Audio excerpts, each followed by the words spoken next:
que haré en este video será hacer una breve presentación de lo que consiste el análisis conglomerados, en qué supuestos se apoya, qué supuestos se apoya y cómo se puede entender a continuación y sobre todo la utilidad de analítica de este tipo de análisis estadístico. Bueno, en principio el análisis de conglomerados o el análisis de clúster es una técnica que permite la clasificación de los casos y en este sentido lo que se busca al clasificar casos es crear grupos o conglomerados. La lógica que se persigue es agrupar siempre a los casos que tienen características similares entre sí, para eso hay que formar ciertos grupos y también se busca que estos grupos entre sí sean lo más diferentes posibles.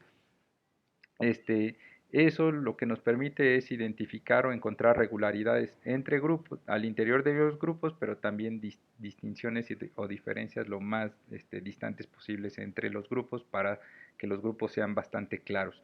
Esto permite en última instancia crear algún tipo de categorías.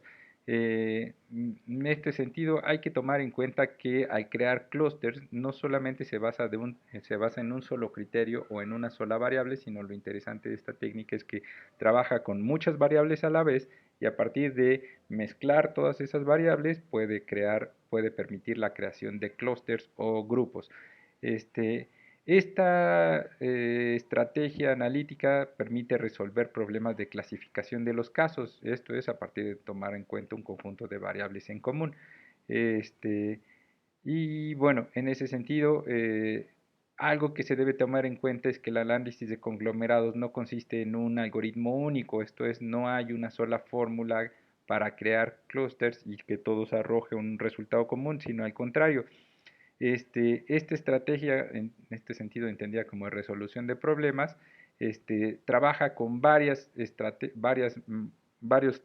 técnicas o varias fórmulas para crear clústeres y eso en lo que deriva es que se pueden crear diversas propuestas de clústeres, no todas van a ser homogéneas y al final se abre la puerta para que la subjetividad del analista sea la que tome la decisión de con cuántos clústeres se debe trabajar o realizar análisis posteriores. Este, en ese sentido, hay diversas estrategias o principios o supuestos para crear conglomerados. Hay, por ejemplo, modelos basados en la idea de la conectividad.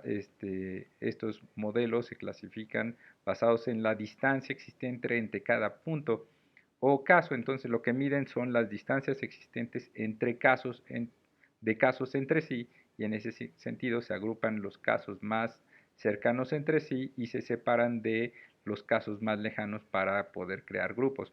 Otra lógica son los modelos basados en centroides, esto es, lo que hacen este tipo de modelos para crear clústeres es que entre dos casos, al medir la distancia entre dos casos, se busca un punto común entre estos, eso va a ser el centroide y a partir de ese centroide se empiezan a ubicar otros casos que estén cercanos a ese centroide y de esa manera la idea es que la construcción del centroide es un proceso iterativo y entre diversos casos se van a estar creando cada vez más centroides con el fin de identificar cuáles son los casos más cercanos entre sí a partir de un punto en común que es dicho centroide.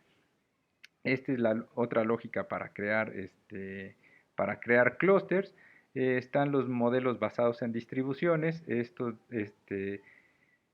difieren de otros métodos de agrupamiento debido a que consideran la probabilidad de pertenencia de cada caso a cada clúster y en ese sentido toman en consideración las distancias entre los casos, pero están basados en probabilidades y finalmente hay modelos de densidad que consideran la densidad de los puntos o casos en diferentes partes del espacio para así crear clústeres. Esto es, a partir de no centroides, pero sí como de espacios en común, van identificando en qué espacios es que se ubican la mayor cantidad de casos y así identifican dónde se ubican clústeres en un espacio euclidiano. Bueno, en estos son supuestos, de estos supuestos hay muchas lógicas o muchas técnicas para crear modelos de conglomerados, pero lo que revisaremos a continuación en este tutorial serán tres técnicas para el análisis de clúster. Veremos el método de K-medias o el método de partición del universo de casos. Veremos también el método jerárquico, que es a partir de centroides, y finalmente veremos el método basado en modelos. Un método un poco más complejo, pero que también arroja más interpretaciones bastante interesantes. Eso lo veremos a continuación.